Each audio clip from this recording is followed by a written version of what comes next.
Tafsir fi Zilalul Quran karya Al-Syahid Said Qutb, diterjemah bahasa oleh Datuk Yusof Zaki. Semoga Allah memberkati mereka. Tafsiran ayat 253. Rasul-rasul itu kami lebihkan setengah-setengah mereka dari setengah-setengah yang lain. Di antara mereka ada rasul yang Allah berbicara dengannya secara langsung, dan Allah angkatkan setengah-setengahnya ke darjat-darjat yang tinggi. Dan kami telah kurniakan kepada Isa anak Maryam bukti-bukti yang jelas, dan kami kuatkan dengan Ruh Al-Qudus. Dan jika Allah kehendaki, tentulah pengikut-pengikut yang datang selepas mereka tidak berbunuh-bunuhan bersama mereka setelah datang kepada mereka keterangan-keterangan yang jelas.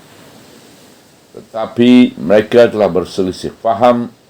Di antara mereka ada orang yang beriman, dan ada pula di antara mereka orang kafir. Dan jika Allah kehendaki, tentulah mereka tidak berbunuh-bunuhan, tapi Allah membuat apa sahaja yang dikehendaki olehnya. Ayat 253. Ayat ini mengintisarikan kisah rasul-rasul dan risalah-risalah, di samping memisahkan kelompok para rasul dan membezakan mereka dari manusia-manusia yang lain. Maka ayat ini juga menjelaskan bahawa Allah telah melebihkan setengah-setengah rasul dari setengah-setengah rasul yang lain, dan menyebut setengah-setengah tanda kelebihan itu. Kemudian ia memberi isyarat kepada perselisihan faham yang berlaku di kalangan pengikut-pengikut yang datang selepas rasul-rasul itu dari generasi-generasi yang kemudian setelah datang kepada mereka keterangan yang jelas. Juga memberi isyarat kepada pembunuhan yang berlaku di antara mereka dengan sebab perselisihan faham itu. Ia juga menjelaskan bahawa setengah-setengah mereka ada yang beriman dan ada yang kafir, dan seterusnya menjelaskan bahawa Allah telah mentakdirkan peperangan berlaku di antara mereka untuk menolak kekafiran dengan keimanan dan menolak kejahatan dan kebaikan. Semua hakikat yang banyak ini yang disyaratkan oleh ayat itu menggambarkan kisah kerasulan dan sejarahnya yang lama. Ciri-ciri perbezaan kelebihan antara para rasul. Rasul-rasul itu kami lebihkan setengah-setengah mereka dari setengah-setengah yang lain. Lebihan dan keutamaan yang dimaksudkan di sini kadang-kadang ada kaitan dengan lingkungan yang ditentukan kepada seseorang rasul, iaitu lingkungan yang meliputi dakwah dan kegiatannya, seperti dia dibangkit selaku rasul untuk satu kaum, atau rasul untuk satu umat, atau rasul untuk satu generasi, atau rasul untuk seluruh umat manusia dan seluruh generasi. Begitu juga ada kaitan dengan kelebihan yang dikurniakan kepada tubuh seseorang rasul atau kepada umatnya, dan seterusnya ada kaitan dengan tabiat risalah itu sendiri dan sejauh mana ia merangkumi aspek-aspek hidup insan dan alam buana. Dalam nas yang berikut, Al-Quran menyebut dua contoh pada Nabi Musa dan Nabi Isa alaihissalam, dan memberi isyarat secara umum kepada nabi-nabi yang lain dari keduanya. Di antara mereka ada rasul yang Allah berbicara dengannya secara langsung, dan Allah angkatkan setengah-setengahnya ke darjat-darjat yang tinggi. Dan kami telah kurniakan kepada Isa putra Maryam bukti-bukti yang jelas, dan kami kuatkannya dengan Ruh Al-Qudus. Ayat 253. Dongeng-dongeng karut tentang Isa alaihissalam. Apabila Al-Quran menyebut cerita Allah berbicara dengan salah seorang dari para rasulnya, maka fikiran kita terus tertumpu kepada Musa alaihissalam. Dan oleh sebab itulah nama beliau tidak disebut di sini. Al-Quran menyebut Isa putra Maryam. Demikianlah nama beliau selalu dihubungkan dengan ibunya di dalam kebanyakan tempat di dalam Al-Quran. Dan hikmat dibuat begini amat jelas. Kerana semasa Al-Quran itu diturunkan Allah, di sana terdapat banyak dongeng-dongeng yang lumrah di sekitar Isa alaihissalam selaku anak Allah Subhanahu wa ta'ala, atau dongeng-dongeng mengenai Isa alaihissalam yang dikatakan mempunyai dua tabiat, iaitu tabiat lahud, iaitu ketuhanan, dan tabiat nasud, iaitu kemanusiaannya.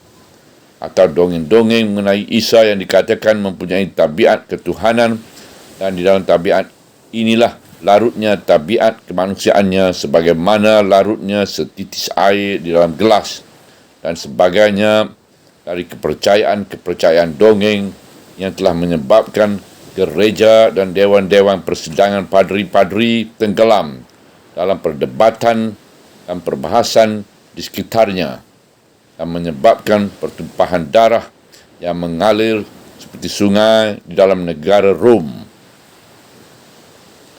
Oleh sebab itulah penekanan yang menegaskan Isa alaihissalam sebagai manusia itu sentiasa dibuat, dan penekanan Isa selaku putera Maryam itu sering disebut pada kebanyakan tempat dalam Al-Quran.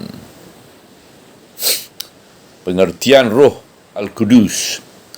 Adapun Ruh Al-Qudus, maka yang dimaksudkan oleh Al-Quran ialah Jibril alaihissalam, pembawa wahyu kepada para rasul. Inilah sebesar-besar sokongan Allah kepada beliau. Jibril lah yang memindahkan isyarat-isyarat ilahiyah pada para rasul yang menunjukkan bahawa mereka telah dipilih untuk melaksanakan peranan rasul yang unik dan agung ini. Dialah yang mengukuhkan pendirian mereka supaya meneruskan persoalanan mereka yang sukar dan jauh itu, dan dialah yang menurunkan ke atas mereka keterangan, ketenangan, keteguhan hati dan pertolongan ketika menghadapi ketakutan dan kesusahan di tengah jalan perjuangan. Semuanya merupakan sokongan dari Allah belaka untuk menguatkan kedudukan mereka. Pengertian bukti-bukti yang jelas. Adapun bukti-bukti yang jelas yang telah dikurniakan Allah pada Isa alaihissalam, maka ia meliputi kitab Injil yang diturunkan kepadanya, di samping meliputi mukjizat-mukjizat yang telah diperlakukan Allah di atas tangan beliau, iaitu mukjizat-mukjizat yang disebut dengan terperinci di tempat-tempatnya yang sesuai di dalam Al-Quran untuk membenarkan kerasulannya dalam menghadapi Bani Israel yang degil itu. Ayat ini tidak menyebut Nabi Muhammad SAW, kerana perbicaraan ini ditujukan kepada beliau bagaimana telah diterangkan di dalam ayat yang silam di akhir ayat juz yang kedua yang berbunyi, itulah tanda-tanda Allah yang kami bacakan kepadamu dengan membawa kebenaran, dan sesungguhnya engkau adalah dari nabi-nabi yang diutuskan Allah. Ayat 252. Apabila kita melihat kepada makam-makam para rasul, salawatullah wassalamuhu alaihim, dari mana-mana sudut sekalipun, maka kita dapati Nabi Muhammad SAW tetap berada di kemuncaknya. Sama ada kita melihat risalah mereka dari segi syumul, iaitu keliputan dan penyeluruhannya, atau dari segi lingkungan dan kesinambungannya, maka natijahnya adalah sama, tidak berubah. Islam merupakan kefahaman yang paling sempurna terhadap hakikat kesatuan atau ketunggulan yang menjadi hakikat yang paling besar di antara seluruh hakikat yang lain, yaitu hakikat kesatuan atau ketunggulan pencipta yang tiada tolok bandingnya. Hakikat kesatuan iradat yang melahirkan seluruh yang mawjud itu dengan sepatah kata, kun. Hakikat kesatuan kewujudan yang lahir dari iradat itu, hakikat kesatuan undang-undang semesta yang mengendalikan seluruh alam al-wujud. Hakikat kesatuan hayat yang bermula dari sel yang bersahaja kepada insan yang natik. Hakikat kesatuan umat manusia mulai dari Adam alaihissalam hingga kepada anak cucunya yang terakhir di bumi ini. Hakikat kesatuan agama yang terbit dari Allah yang tunggal untuk umat manusia yang sama. Hakikat kesatuan para rasul yang menyampaikan dakwah ini, dan hakikat kesatuan umat yang beriman yang menyambut dakwah ini, dan hakikat kesatuan kegiatan manusia yang bertawajuh kepada Allah, dan seluruh kegiatan itu diberi nama ibadat. Hakikat kesatuan dunia dan akhirat, yaitu dunia alam bekerja dan alam menerima balasan. Hakikat kesatuan sistem hidup yang diaturkan Allah untuk manusia, yang mana dia tidak menerima dari mereka amalan-amalan mereka dari sistem yang lain, dari sistem ini, dan hakikat kesatuan sumber di mana mereka mendapat seluruh kefahaman, kepercayaan dan peraturan hidup mereka. Kelebihan Nabi Muhammad SAW dari risalahnya. Nabi Muhammad SAW mempunyai jiwa yang mampu mengadakan hubungan harmoni yang sempurna dengan hakikat kesatuan yang agung ini. Mempunyai akal yang berupaya memahami dan menggambarkan kesatuan ini, dan mempunyai kepribadian melambangkan kesatuan ini dalam realiti kehidupannya yang terdedah kepada orang ramai. Demikianlah sifat seorang rasul yang diutuskan untuk seluruh umat manusia sejak ia dibangkit sehingga Allah mewarisi bumi dan segala isinya, iaitu kiamat, hingga kiamat. Risalah yang dibawa beliau adalah risalah yang bergantung kepada kefahaman manusia yang insaf, semata-mata kepada kefahaman manusia yang insaf semata-mata tanpa sebarang tekanan, walaupun tekanan dari mukjizat fizikal yang kuat. Ini ialah untuk mengisytiharkan pembukaan zaman kearifan atau kematangan manusia. Oleh sebab itulah beliau menjadi penamat para rasul, dan risalah yang dibawa beliau merupakan risalah Allah yang terakhir, dan oleh sebab itulah wahyu Allah terputus selepas beliau, dan kesatuan agung itu terlukis dengan risalah beliau untuk umat manusia. Dan satu sistem hidup diisytiharkan untuk mereka, iaitu satu sistem yang luas, yang merangkumi segalanya dan memberi ruang yang lega kepada semua kegiatan manusia yang akan datang. Tidak ada lagi yang diperlukan mereka kecuali perincian-perincian dan pentafsiran-pentafsiran yang dapat dilakukan oleh akal mereka sendiri dalam batas-batas sistem Rabbani tanpa memerlukan kepada suatu risalah ilahiyah yang baru. Allah Subhanahu Wa Taala telah mengetahui, kerana dialah yang telah menciptakan manusia dan mengetahui apa dan siapa mereka, apakah hakikat urusan mereka, dan apakah yang berlaku pada mereka, bahawa risalah yang terakhir ini dan sistem hidup yang lengkap yang terbit darinya itu adalah sebaik-baik undang-undang Allah yang menjamin kemajuan, kesuburan, pembaharuan dan kebebasan kepada kehidupan manusia. Oleh itu, mana-mana orang yang mendakwa sebagai lebih tahu tentang kepentingan manusia dari Allah sendiri, atau mendakwa bahawa sistem Rabbani ini tidak lagi layak untuk kehidupan manusia yang sentiasa membaharui dan maju di bumi, atau mendakwa mempunyai kuasa mengadakan dan merangkakan satu sistem hidup yang lebih unggul dari sistem hidup yang dikehendaki Allah.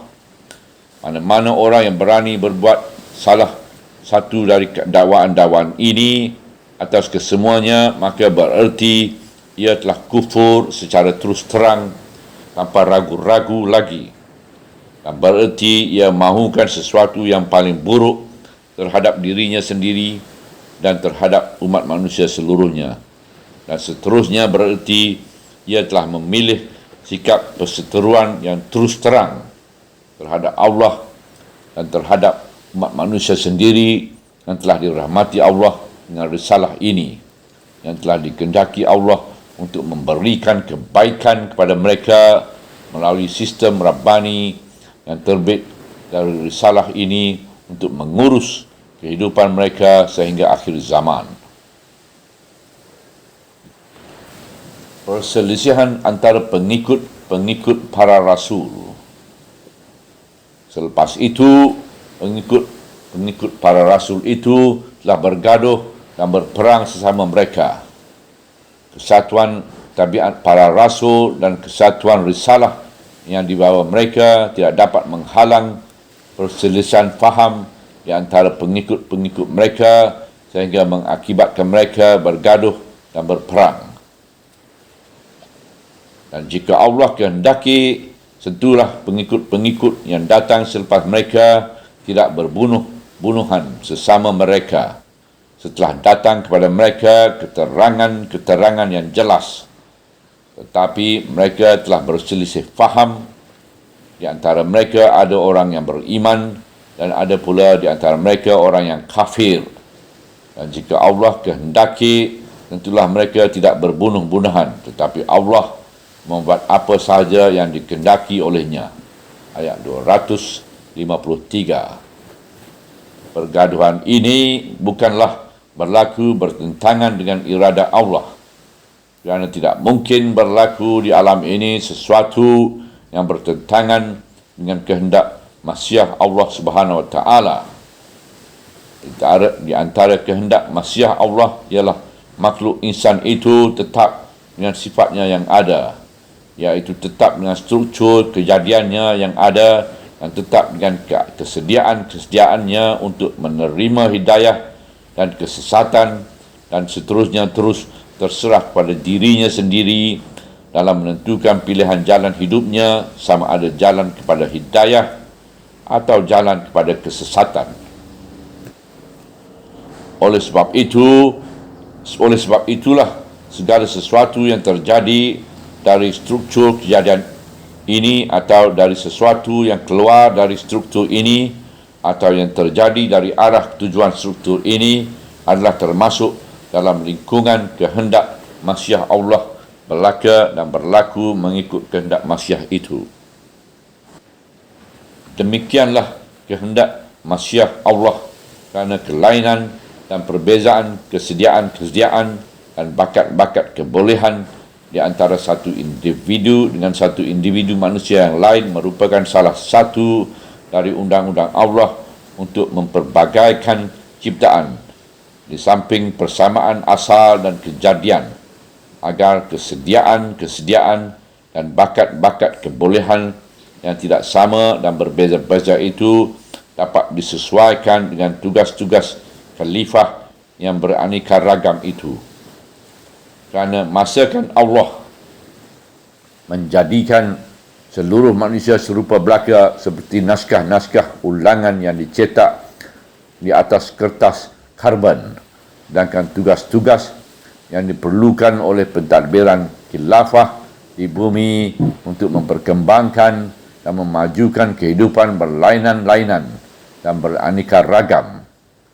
Setelah kehendak masyiah Allah berlaku dalam memperbagaikan tugas-tugas khalifah itu, maka kehendak masyiah Allah juga telah berlaku dengan memperbagaikan kesediaan dan bakat-bakat kebolehan itu supaya perbezaan dan kelainan itu menjadi sarana untuk mewujudkan kesepaduan. Setiap insan adalah diwajibkan mencari hidayah, jalan yang betul dan keimanan yang dia mempunyai kesediaan yang tersembunyi di dalam jiwanya untuk membolehkannya bertindak begitu. Sementara di hadapannya pula terbentang berbagai-bagai bukti hidayah di dalam kejadian-kejadian alam buana, di samping adanya hidayah risalah-risalah dan para rasul di sepanjang zaman. Dan di dalam lingkungan hidayah dan keimanan ini, bolehlah kepelbagaian dan keragaman yang baik ini berlangsung, iaitu kepelbagaian yang tidak mengumpulkan semua contoh-contoh manusia dalam satu acuan yang beku. Tetapi mereka telah berselisih faham. Di antara mereka ada orang yang beriman dan ada pula di antara mereka orang yang kafir. Apabila perselisihan itu sampai ke tahap ini, iaitu ke tahap perselisihan di antara keimanan dan kekafiran, maka tentulah pergaduhan dan peperangan akan berlaku di antara mereka untuk menolak satu sama lain, iaitu menolak kekafiran dengan keamanan, kesesatan dengan hidayah, dan kejahatan dengan kebaikan. Kerana bumi tidak boleh menjadi baik dengan kekafiran, kesesatan dan kejahatan, dan tidak cukup bagi satu kaum itu berkata bahawa mereka adalah pengikut-pengikut nabi-nabi tertentu apabila perselisihan di antara kalangan mereka sampai ke tahap kekafiran dan keimanan.